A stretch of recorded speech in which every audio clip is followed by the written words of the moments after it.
I based my vote on Brett Kavanaugh on the facts I had in front of me in the FBI report. I was able to read word for every word of it. Are some Democrats pushing too hard on that front because they know that this is radioactive? It was last year? You know, on both sides, people push sometimes. They get over top of their skis. Oh, I think they're continuing to try to destroy Judge Kavanaugh's life. Well, that big New York Times piece over the weekend targeting Supreme Court Justice Brett Kavanaugh turns out to be false, leaving out a key fact. Yet the left and 2020 Democrats are still running with it, demanding his impeachment even. Let's bring in America's A-Team. Leslie Marshall is here, progressive radio show host and Fox News contributor. Lauren Claffey, former Deputy Assistant Secretary for Public Affairs at the Department of Homeland Security, and Tom Bevan, co-founder and publisher of Real Clear Politics. There's a lot of Democrats still out there, Leslie, who have not retracted their words based on that original report, and some still even running with the idea of impeachment based on that report. Massachusetts Congresswoman Presley is an example of that from my home state. Listen, I'm a Democrat, and the I word is being thrown around a lot, whether with the president or with Judge Kavanaugh. You know, I knew this would happen, and I'll tell you why.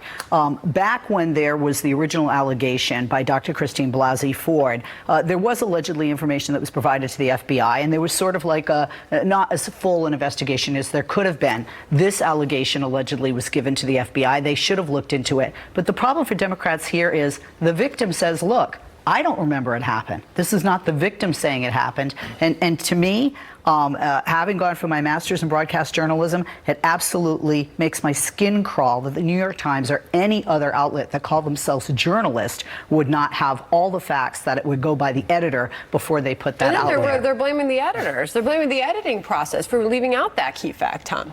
Yeah, I mean, anybody who knows how the process works knows that the reporters would have to give final sign-off. You get the edits back from your editor, and you go through it, and you make sure that everything's correct. And so it's really, it's a red herring to blame the editors on this and saying this was just rushed. I mean, this was a key fact that was omitted. I think the more we're learning about this, the more we're finding out that it really was sort of a designed hit job to sell books and to reignite this thing. And to the Democrats on impeachment, I think this is a huge mistake. Even Jerry Nadler says, look, I don't even want to get involved in this. And Democrats are trying to walk that back now. But the 2020 Democrats are still out there. That guarantees that this is going to be part of the 2020 election. You can bet Trump's going to hammer it home. Likely. A couple of things here, Lauren, before we bring in here. Here is Nadler. You invoked his name. Here he was in a radio interview from yesterday.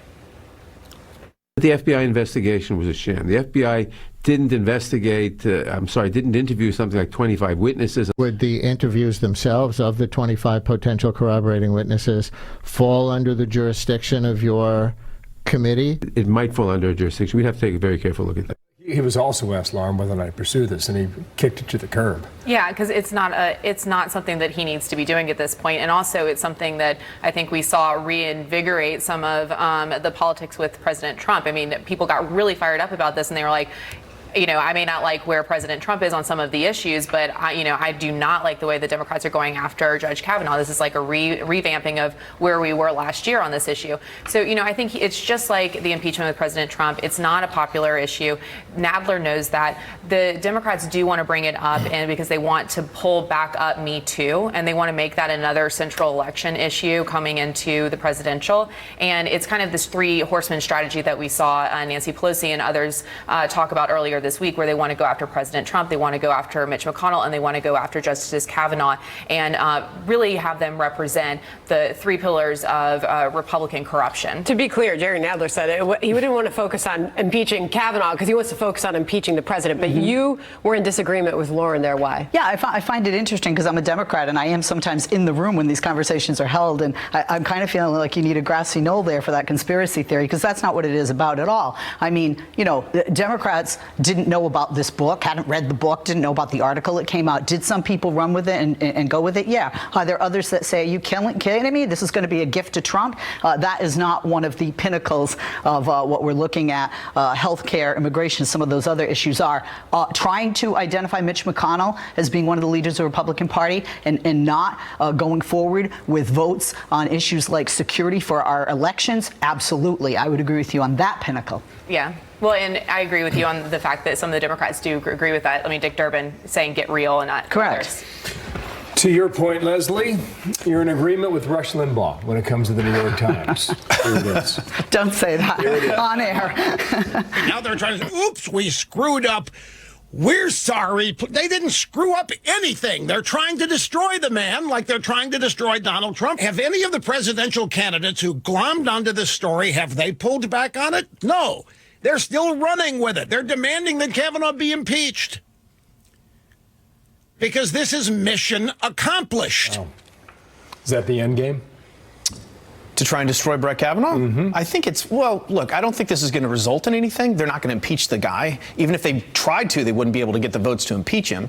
I think it's about, as we've talked about, and you had Bill McGurn on, it's about putting an asterisk next to his name, trying to intimidate members of the court, and sort of attacking the court overall, the legitimacy of the Supreme Court.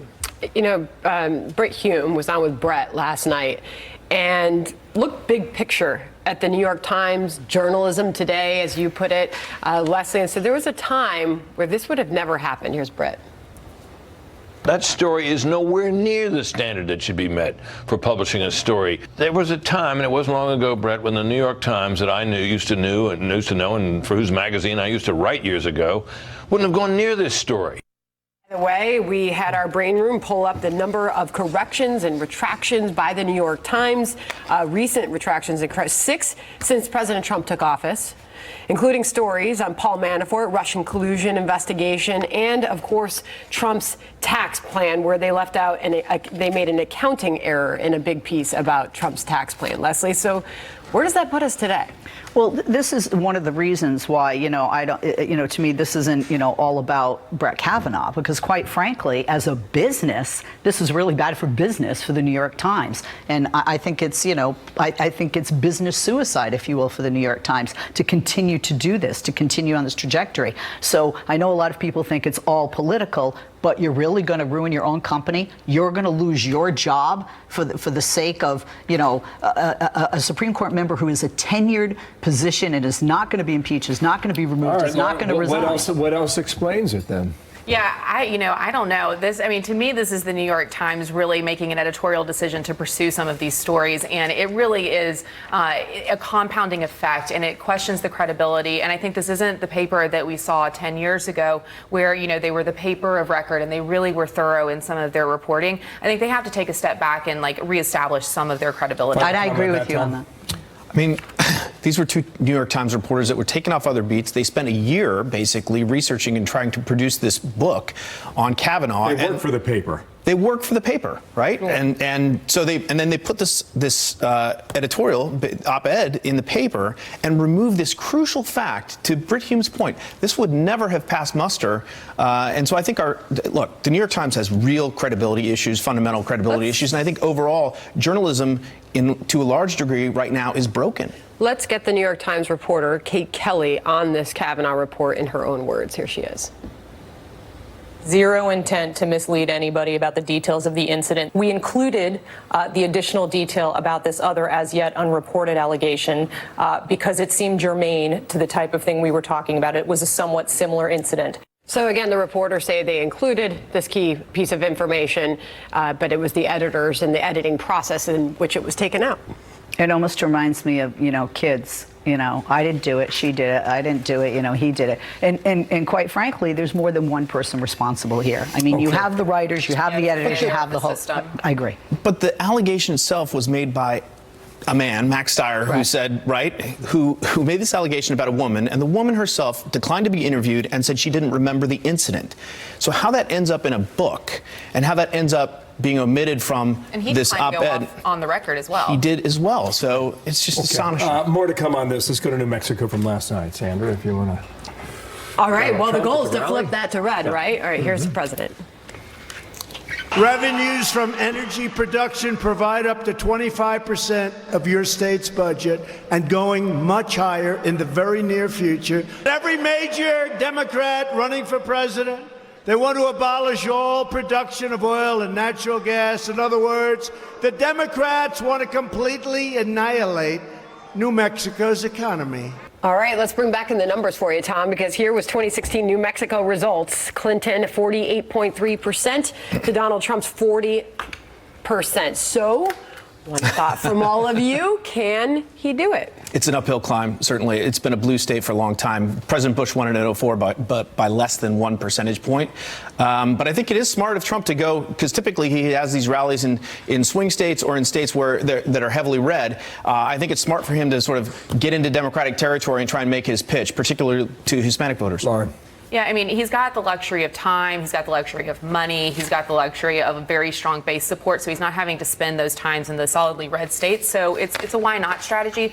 Also, you've seen this White House this week. It's Hispanic Heritage Month. They had the Presidential Medal of Freedom. They're doing a bunch of new citizen swearing-ins. They're kind of making a concerted effort to make a much more strong pitch to Hispanic voters this time around. And so I think the New Mexico play and the speech that you saw last night was all part of that strategy. The campaign says they had 8,000 inside, 4,000 outside. That's a pretty good turnout in the state of New Mexico.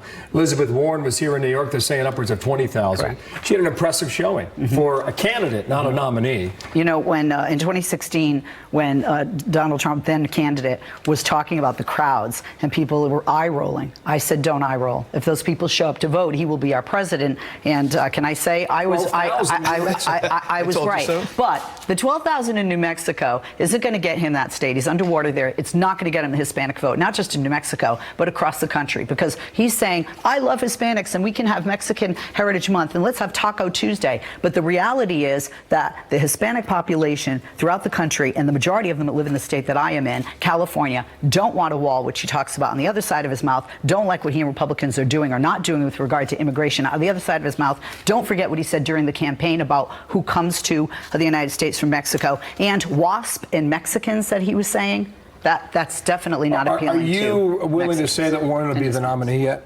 Not yet. No, I think the race is still wide open. I mean, certainly from a betting perspective, the betting odds, and we're now tracking the betting odds at Real Clear Politics with an average, she's in the lead. I think she has the most momentum in that race, but I think it's still wide open. There's a lot to be run yet. Okay. Thanks, Pamela. Oh, yeah, I would agree. Wide open. All right, A-Team, thank you. You bet. Tuesday morning, A-Team. Appreciate it. Still in the lead, but still with some questions right now. Here is one of the comments from the New York Post. Michael Goodwin writes the following: Joe Biden, it's time for you to drop out of the race before you get pushed out. Whoa, bring back the A-Team, Leslie Marshall, Lauren Claffey, and Tom Bevan. Hello, you three. Hello. Good morning. You onto something? No. It's wishful thinking, and he wants Elizabeth Warren to be the Democratic candidate, I think. Look, you know... You said Goodwin once. Yes. Okay. The author. The bottom line is, Joe Biden is currently leading, and you can't just dismiss his supporters. I understand, you know, the Democrats most likely will hopefully get behind whoever's the Democratic nominee, but you can't dismiss not only To be his clear, he desire, doesn't but the dismiss that in this Democrats. piece. Michael Goodwin says, yes, I'm aware that he is the just read it. frontrunner for Democrats' nomination, and frontrunners never exit voluntarily. He says, but he believes that Biden knows something else, too, that growing concerns about his mental and physical capacity are legitimate, is what he writes. I think that's right. I mean, I think there are growing concerns, and they will continue to be a concern as we go through this process. I mean, I disagree with Michael. He says that, you know, Bloomberg or Cuomo should jump in to sort of occupy that space. That's never going to happen. But the question is whether, if Biden can't go the distance, who's the other Democrat that can step up and fill that moderate lane that he's currently filling? So far, nobody has been able to catch on. Amy Klobuchar is still in the race, but a couple others have already dropped out. So we'll see. I mean, if Biden does stumble, someone else will have to rise to take that lane. Yeah, and maybe they just haven't risen yet because he's occupying that space, right? I mean, there is an argument to be made that a lot of Biden's supporters are going to stick with him no matter what. And as much as his rivals have tried to kind of land these attacks against his, you know, mental sharpness or his age or these other things and say that he's not the right person for these more revolutionary generational change that they're seeking to implement and run on, you know, it could just be that that's not going to stick. Biden's voters, Biden's supporters support him no matter what, and they're going to stick with him through this. And until he actually does drop out, there's not going to be space for it. I think Tom has these numbers memorized, but for our viewers, here we go. Biden at 26%, Warren's at 17%, Bernie Sanders just a tick below 17%. Right. And this is what is.